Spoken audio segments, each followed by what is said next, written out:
My name is Daniel Epstein, and I've been at the GW Hillel for 7 years.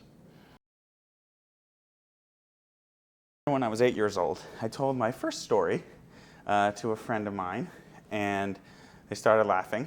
When I graduated college, I needed to get a job, so I started working in finance. I always loved stories and Torah, and one day my boss said to me, if you spoke half as much about financial services as you did about Torah and Albert Einstein, you would sell twice as much stock. So I said, okay. And then I became a rabbi. After that, my first job was at the Hillel 7 years ago.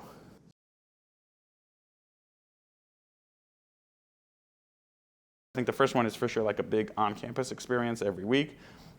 The other one is like I've taken like 5 birthright trips, which are really, influenced me.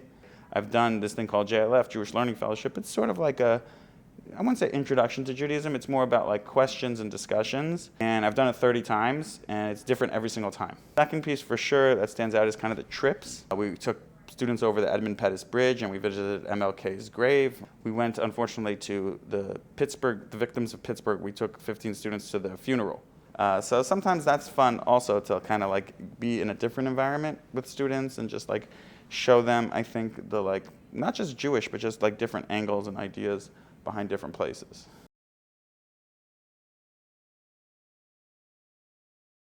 Like, I think there's a huge benefit to being in DC, which is, I think, why almost all people come to GW in the first place. And I think GW Hillel does like an incredible job of leveraging that. Supreme Court Justice Breyer came to Rosh Hashanah services. Like, we went to see RBG twice, like in the Supreme Court. There's a lot of access at GW and at DC and at the GW Hillel, where we have a lot of great guest speakers and people that come in because they're in DC or they're around.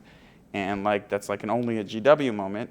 But I think also the students at GW, everyone is like hustling, almost maybe too much, hustling, doing jobs, doing like 8 things. And I think like that's a certain type of student that has a sophisticated like outlook. The students all know more about politics than me is a good thing. But I think it's very cool, both the location and the students are like, it's just different. It's like a college and like people are working, doing internships, it's cool.